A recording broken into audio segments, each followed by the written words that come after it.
Salam əziz 9-cu siniflər. Bu gün olan buraxılış imtahanının izahını verəcəm. Vaxt itirmədən keçək birinci suala baxaq. Deməli, ifadənin qiymətini hesablayın. Deməli, 12,4/3 vurulsun 2 çıxılsın 27-dir. Digərdə bölünsün -4/3-ün kvadratıdır. Deməli, düzgün olmayan kəsrə çevirsək, 4-də deməli 51 edir. Çıxılsın 2. Daha sonra vurulsun 2 çıxılsın 27. Bu ifadənin qiymətini hesablasaq, bu da nəyə bərabərdir? 2-də 51 çıxılsın 27 də nəyə bərabərdir? Deməli, 2-də 54-ə. Bu da edir -2/3. Birinci ifadənin qiyməti -2/3-dür. Deməli, -2/3-ü deməli, bunu yazmasaq da olardı. Bölürük, deməli, bunun kvadratı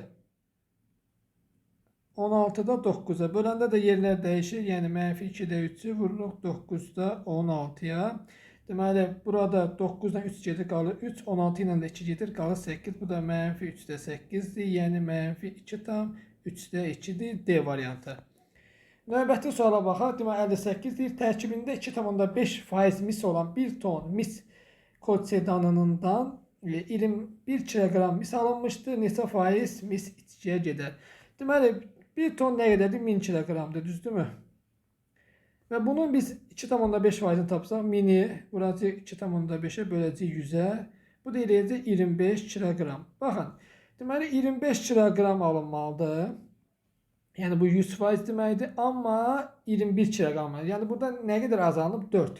Düzdürmü? İçkiyə gedənə 4 kiloqramdır. Yəni gəlin faizlə tapsaq, yəni 4-ə də x gedəcək. Buradan da 25x bərabərdir 400, x də bərabərdir 16 və 16% içkiyə getdi.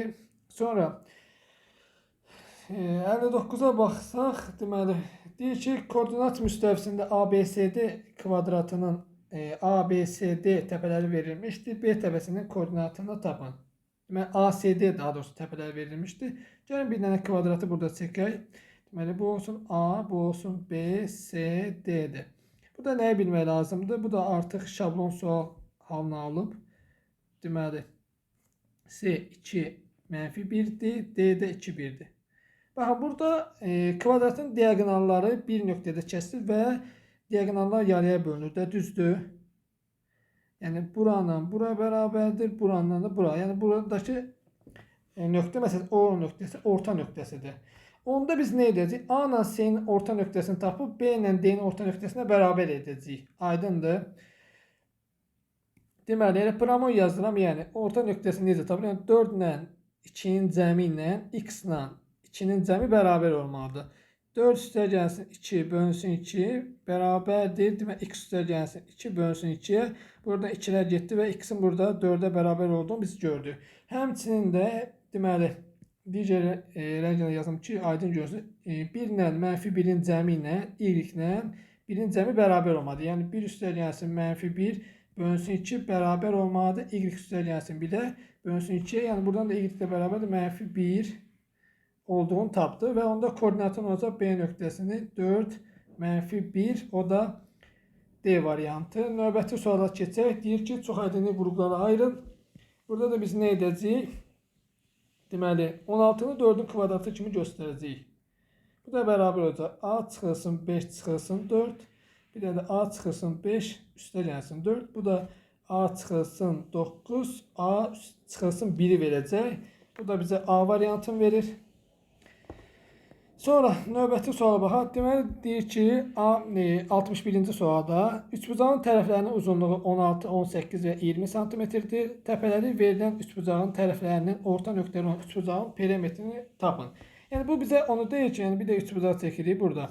Yəni, bizim verilən üçbucaq budur. Tutaq ki, A, B, C-dir. Məsələn, 20 buradır, 16 buradır, 18 buradır. Və bizə deyir ki, bir dənə üçbucaq var, buranın orta nöqtəsi. Yəni, buranı bərabər hissəyə bölür, buranı bərabər hissəyə bölür. Həmçində, yəni, buranı bərabər hissəyə bölür. Yəni, bunu birləşdirəndə orta xəttlərdən qurulan üçbucaq alınmır. Yəni, biz də bu qaydaya əsasən nə demişdik? Bu üçbucağın perimetri böyük üçbucağın perimetrinin yarısına bərabərdir. Yəni, perimetrini tapsaq nə edəcək? 16 üstə gəlsin 18 üstə gəlsin 20 bölünsün 2. Bu da bərabər 8 sərgənsin 9 sərgənsin 10. O da bərabərdir 27. Buna görə Y variantıdır. Sonra 62-ci suala baxaq. Deyir ki, tam səthinin sahəsi 24 sm kvadrat olan kubun həcmini tapın. Deməli, kubun tam səthinin sahəsi nəyə bərabərdir? 6A kvadrata bərabərdir və bu da 24-ə bərabərdir. Buradan A kvadratının 4 olduğunu tapdıq və buradan da A2-dir, yəni tərəfi 2-dir. Həcmi də V bərabərdir A-nın kubudur. Bu da verir bizə 8. Cavab 8 C variantı. Sonra 63-cü sual. Çevrənin uzunluğu 32 pi santimetr olan, daha doğrusu çevrəsinin uzunluğu 32 pi santimetr olan dairənin radiusunu tapın. Deməli, burada uzunluq düsturunu bilməliyik. O da n nəyə bərabərdir? 2 pi r-ə bərabərdir, düzdür? Və bu da 32 pi-yə bərabər. Yəni 2 pi r bərabərdir 32 pi-yə. Buradan 2 pi-yə bölsək qalır 16. Buradan da r bərabərdir 16. Yəni radius 16-ya bərabər oldu. O da A variantı. Sonra 64-cü sual. Baxın, bir də bizə deyir ki, A mənfi 5-in kvadratıdır. Yəni 25-dir. B isə mənfi, yəni belə də qarşısında mənfi olan 5-in kvadratı. Yəni B mənfi 25-ə bərabərdir. C də nəyə bərabərdir? Mənfi 5-ə. Aydındır ki, A böyüdür burada C-dən. C də böyüdür B-dən. O da C variantı. Sonra növbəti suala baxaq. Deməli, növbəti sualda nədir? 65-ci sualdır. 65-ci sualda da deyir ki, kəsrin məxrəci sürətindən bir vahid nədir? Böyükdür. Bu kəsrin tərsi ilə onu tərsi olan kəsrlə toplasaq, cəmi 2,5 olan bu kəsri tapın. Demək, burada da nə edəcəyik biz?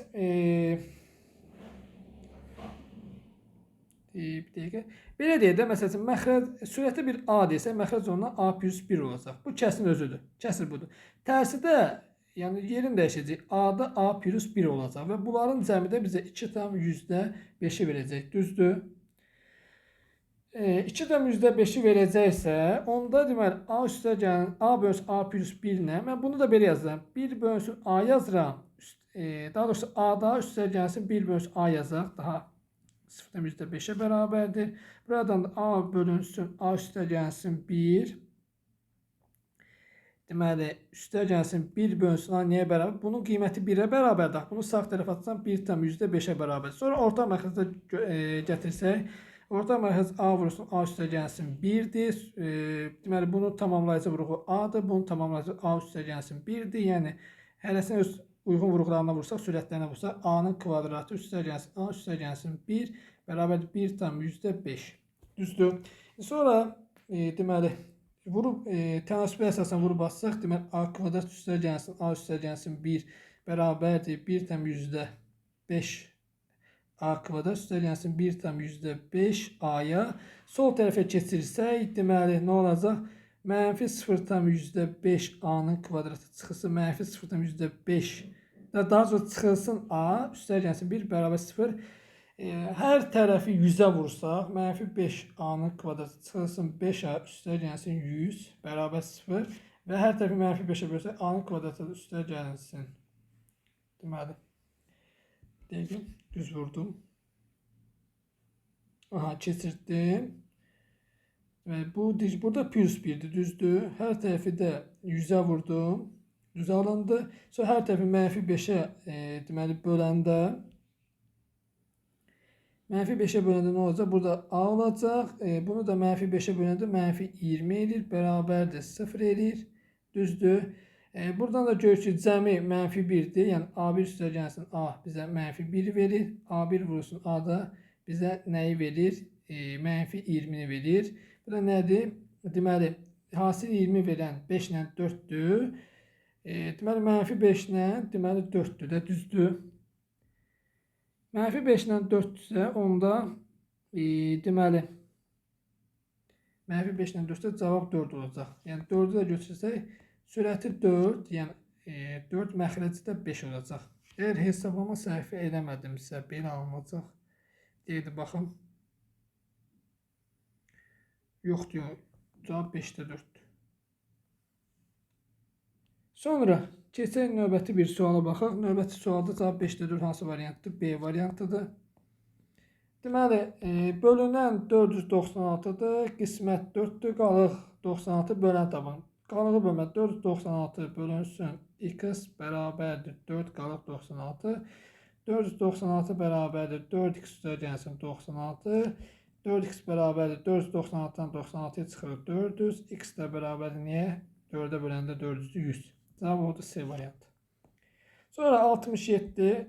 Baxın, kök altında 5-dən, daha doğrusu kökün altında 25-dən nə çıxır? 5 çıxır. Kökün altında 4 üzərgənsin 5 bizə kökün altında 9-u verir. Ondan da 3 çıxacaq. Cavab A variantı. Sonra 68-ə baxsaq, bir kəsri ixtisar edin. Birinci hər birindən orta vuruğu çıxarsaq sürətdən.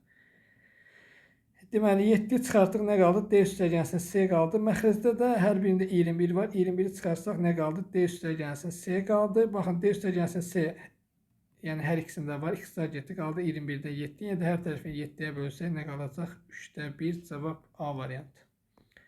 Sonra 69-cu suala baxaq. 69-cu sualda da deməli burada 3-də 2 desək deyə baxım.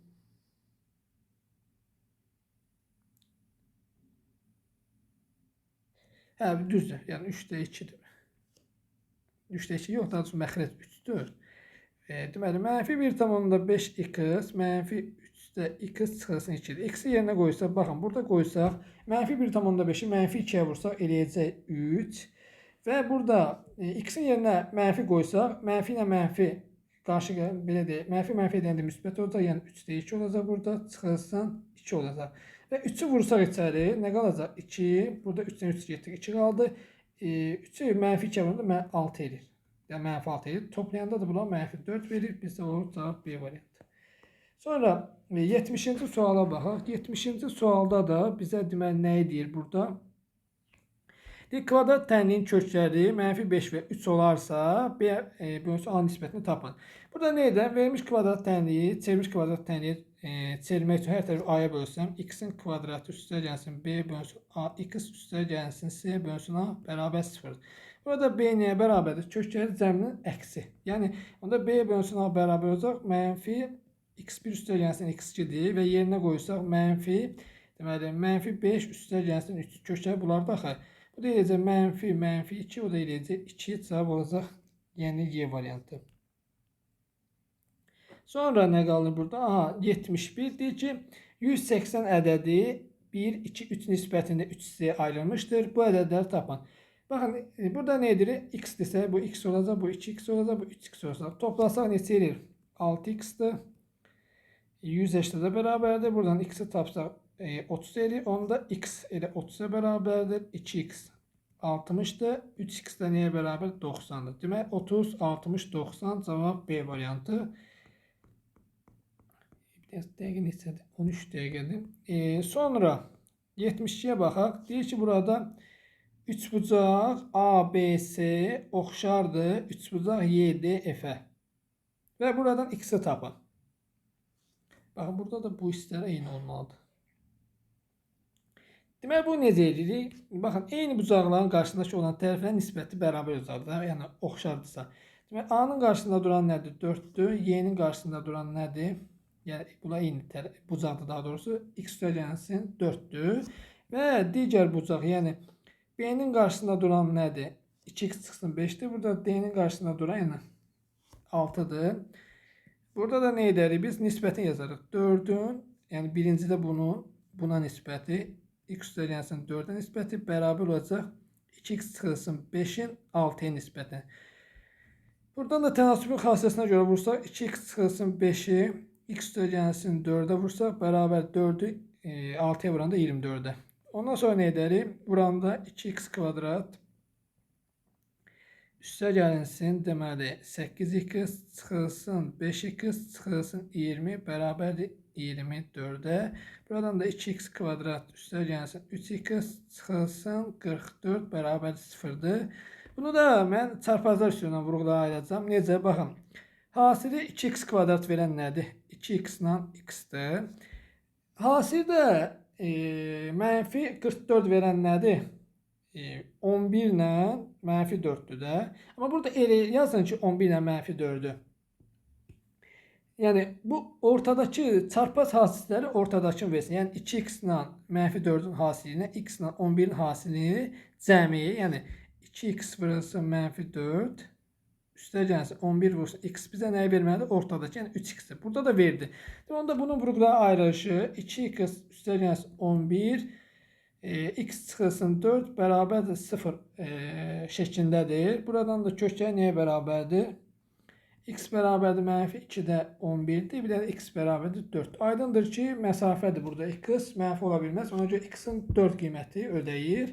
Və doğrudan da 4-ü yerinə qoyanda bura 3 eləyir. Burada deməli 8 eləyir. Baxın 3, 6 2 mislidir. 4, 8 2 mislidir. Oxşarlıq ödəndi. Cavab 4 oldu. Sonra deməli 73-cü suala baxaq. 73-cü sualda da bizə deyir ki 370A ədədi ilə 20B cəmi cüt ədəd olarsa A üstəgəlsin B cəminin ən böyük qiymətini tapın və A fərqlidir B şərti ödənilir. Yəni ona diqqət yetirin. Baxın, bunu biz vurğulara ayırsaq, belə yaza bilərik də. Bu 3 rəqəmli ədəddə 370 üstəgəlsin A kimi yaza bilərik. Düzdür. Üstə gəlsin, bunu da 20 üstə gəlsin B kimi yaza bilərik. Doğrudur. Və buradan bunu toplayanda nə olacaq? 390 üstə gəlsin A üstə gəlsin B edəcək. Yəni bizə deyir ki, bu ədəd nə olmalıdır? Cüt. Bu ədəd cüt olmalıdırsa, demək indi burada baxaq. Və fərqlidir. Yəni normalda bunun ən böyük qiymətindir. Yəni A üstə gəlsin B-nin ən böyük qiymətindir. Doğrudur. Yəni deyirsiniz bu da 9 götürürəm, bunu da 9 götürürəm. Aha, 18 ən böyük qiymət 18. Xeyr, 18 deyil. Niyə görə? Axı fərqlidir axı. 8 8 də götürə bilməlisiniz, amma nə götürə bilərsiniz? 8 8 də belə deyək də, yəni 16 eləyir. Düzdür, cavab 8 cəm dediyinə görə 8 ilə 8 belə baxanda ödəyir. Amma necə ödəyir? 8 ilə 8 əslində belə cəmi ödəyir. Baxın, bunun birini 9 götürürsünüz. Digər aydınca 8 götürmürsünüz. Bu nə olur? Yəni tək ədəd olur. Burada ona görə A-nı 7 götürsünüz. Baxın, 9 ilə 7-nin cəmi bizə nəyi verir? 16 verir. Aydındır. Ona görə cavab 16 edir. Başa düşdünüz? Sonra 74-cü suala baxaq. 2x gəlsin y bərabər 5 tənliyinin qrafik üzərində, daha sonra qrafik üzərində apsisi -4 olan nöqtənin ordinatını tapın. Deməli, x-in yerinə -4 qoyacaq. Yəni 2 vurulsun -4 üstə gəlsin y bərabərdir 5-dir. Yəni y tapanda da 5-dən baxın mənfidirsə bu sağ tərəfə keçəndə müsbət olur. 5 üstə 8 yazır. Y də burada neçəyə bərabərdir? 13-ə bərabər olduğu görünür. Sonra 75'e baxaq. Deməli deyir ki, bir təpəsi koordinat başlanğıcında olan və diaqonalları K4,0 nöqtəsində kəsişən ABCD kvadratının sahəsini tapın. Bunu iki yolla göstərəcəm. Baxın, bu diaqonalların kəsmə nöqtəsi bura düşəcəkdir. Qırmızı ilə göstərin. Baxın. Yəni bu K-dır və bunlar bir-birinə perpendikulyardır. Düzdür? Burada K nöqtəsidir. Bir dəqiqə səliqəli yazım onu. Bura K nöqtəsidir. 4, 0'dır. Aydındır. Onda bir yolla belə olar ki, burada kvadratın tərəfini taparıq. Bura 4'dür və kvadratda da diaqonallar kəsmə nöqtəsində yarıya bölünür və bunlar hamısı bir-birinə bərabər. Bura 4-dür, onda burada 4-ə bərabərdir. Onda bu AB-nin tərəfini tapsaq kvadratın, Piyagor teoreminə əsasən 4 kök altında 2 olacaq. Və sahəsinin dediyinə görə də S-i tapsaq nəyə bərabərdir? A-nın kvadratına bərabər. Yəni 4 kök altında 2-nin kvadratı nəyə bərabər olur? Deməli 32'ye bərabər olur. Amma digər yolla necə tapa bilərik? Baxın. Bura 4-dürsə bura 4'dür. Diaqonal nəyə bərabərdir? 8'ə bərabərdir. Hazır kvadratda düstur var. Diaqonalın kvadratı bölünsün 2'yə bərabərdir sahə. Bu da 8'in kvadratı, yəni 64 bölünsün 2, o da bərabər 32. Yəni hər iki yolla yaza bilərsiniz. Sonra 76-cı suala baxaq. Bərabərsizliyin tam həllərinin cəmini tapın. Burada x-i tapmaq üçün bərabərsizliyin hər tərəfini 2-də 1'ə vursam nə olacaq? 1,5 Bura nə olacaq? 5,5. Və bunu ödəyən tam əllər nədir? -1'dir, 0'dır, 1'dir, 2'dir, 3'dür, 4'dür, 5'dir. Bunların cəmin deyəndə bu isə islah olunur. Yerdə nə qalır? Bunların cəmi də, yəni bunların cəmi də yenəcək 14. Yəni tam əllərin cəmi də deməli Cəmdə 14 edir. Sonra təhlükəsizlik sistemində, yəni bu təhlükəsizlik sistemindən modulda x çıxsın y ifadəsinin qiymətini tapın. Baxın, mən burada modulda x çıxsın y gördümsə, mən ağlıma nəsə gəlir. Üstəlik burada, baxın bu x kvadratıdır, yəni bu da y kvadratıdır. Bu da x-in kvadratıdır, bu da y-in kvadratı. Mən nəyə fikir düşündüm? Yəni modulda x, əlimdəydi bir dəqiqə. Modulda x çıxılsın y nəyə bərabərdir? Mən belə yaza bilirəm. Kökün altında x çıxılsın y-in kvadratı kimi yaza bilmərəm. Və buradan da nə alaram mən? Kökün altında x-in kvadratı çıxılsın 2xy üstəgəlsin y-in kvadratı. Düzdür? Və bir dənə fikir verdim ki, bunları mən tərəf-tərəfə toplasam nə olacaq? 2x kvadrat mənfi 7xy aşağıda da 3xy. Toplayanda nə olur? Daha doğrusu çıxılsın 4xy olur. Və y kvadratlar toplayanda da 2y-in kvadratı bərabərdir neçə? 18. Düzdür? Hər tərəfi 2-yə bölsəm, x-in kvadratı çıxılsın 2xy, üstə gəlsin y-in kvadratı bərabərdir 9 alınır. Elə bu ifadənin qiyməti 9-a bərabərdir. Elə kökün altındakı ifadə də bu ifadə deyil, onda bərabərdir. Kökün altında 9, o da bərabərdir 3 edir. Ona görə bu ifadənin qiyməti 3 oldu. Sonra nəyə baxaq? 78'e baxaq. Deməli 78'də baxın. Deməli AB və daha sonra AC və BD düz xəttləri Y nöqtəsində kəsir. Yəni bura Y nöqtəsidir. Aha. Deyək ki, YF bunun tən bölənidir, belə deyək. YF yəni bu bucağın tən bu YF var, bunun tən bölənidir. Düzdür? Ona görə bunu göstərir. Yəni buradakı bucaqla buradakı bucaq bir-birinə bərabərdir. Düzdür? Bundan savayı CYD'ni yəni bu bucağı bizə 50 dərəcə olduğunu verir. Bura 50 dərəcəsə, bu yuxarıda olan bu iki bucağın cəmi bizə 130 dərəcə verməlidir və yarıya bölündüyündən 65-65 düşür. Bizdən də hansı bucağı soruşur? AYF. Axı bunlar qarşılıqlı bucaqdır. Burada 50 dərəcə olmayacaq. Deməli AYB ilə CYD qarşılıqlı bucaq olduğundan burada 50 dərəcə olacaq. Və deməli AYF-dən yəni buradır. Dəqiqə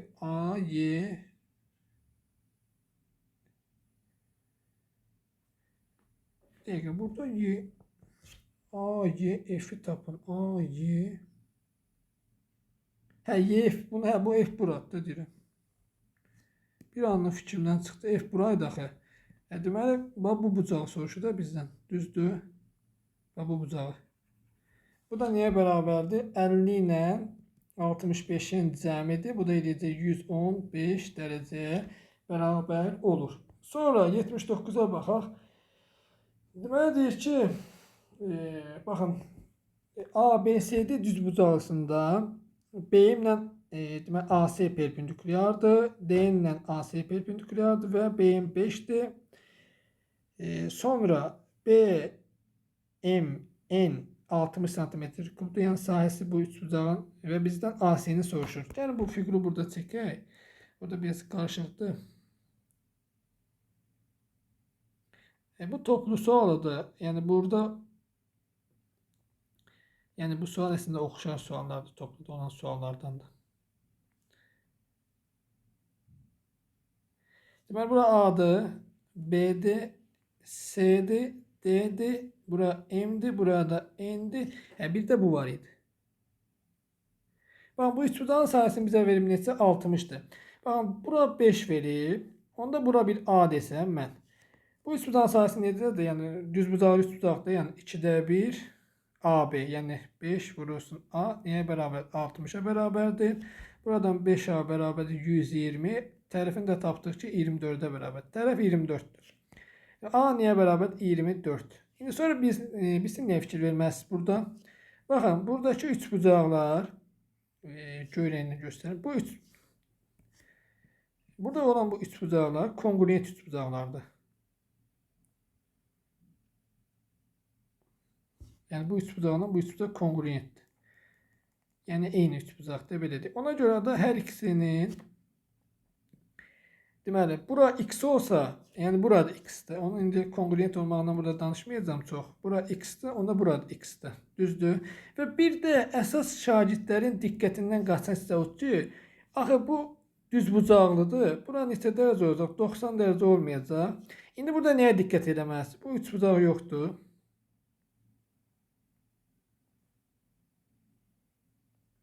Baxın, düz bucaq təpəsində endirilən hündürlüyü 5-dir. Düz bucaq təpəsində endirilən hündürlüyün xassəsi nə idi? Yəni h kvadrat bərabərdir mn-dir. Yəni proyeksiya has. Biri 5-dir, bir daha sonra x-dir. Bu üstə nəyə bərabər olacaq? 24 üstəgəlsin x-dir. Yəni 5-in kvadratı bərabər x vurulsun 24 üstəgəlsin x-dir. Yəni 25 bərabər x vurulsun 24 üstəgəlsin x-dir. Aydındır ki, buradan cavab nədir? X bərabər 1-dir. X bərabər 1-dirsə AC nəyə bərabərdir? 1, 24, 1. Eləyəcək 26. AC-nin də uzunluğu elədir 26. Sonra keçən neçənci sualı, deməli 80-ci suala baxaq. Burada deyir ki, 24 şagirddən ibarət olan sinif fizika və kimya fənləri üzrə qiymətləndirildi. Fizika fənnindən qeyri-məqbul qiymət alanların sayı 8-dir. Hər iki fəndən məqbul qiymət alanların sayı 9-dur. Deməli, hər iki fəndən məqbul qiymət alanların sayı nə qədərdir? 9-dur. Yalnız fizika fənnindən məqbul qiymət alanların sayını tapın. Deməli, bu necə eləyərik? Baxın, gəlin burada qeyd elə özümüz üçün. Bu olsun fizika fənni, fizika. Bir də olsun kimya. Baxın, bir də bunların ortağı vardı. Yəni, hər ikisindən eyni anda qiymət alanlar deyil. Burada fikir verin. 9. Yəni, fizikanın, kimyanın belə deyək, fizika və FK, yəni fizikanın kimyanın bir yerdə.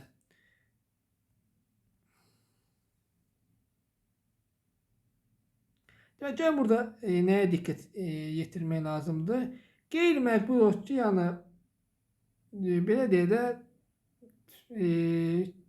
o belə deyək də nətər deyək, o kəsilənlər üçün bir şey alırdı. Məsələn, məqbul keçənlərin sayıdır, qeyri-məqbul məsələn kəsilənlərin sayıdır. Aydındır, yəni standarta cavab verməyən bal topladıq. Yəni bu şəkildə də deyə bilərik. Və burada deyir ki, fizikadan qeyri-məqbul alanların sayı nə qədərdir? Qeyri-məqbul alanların sayı aydındır ki, burada 8 nəfərdir, düzdürmü? Və bizə deyir ki, hər iki fəndən məqbul qiymət alanların sayı nədir?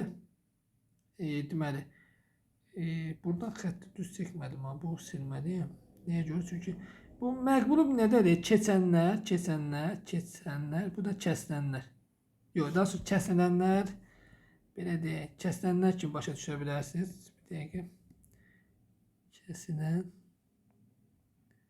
bir də keçən.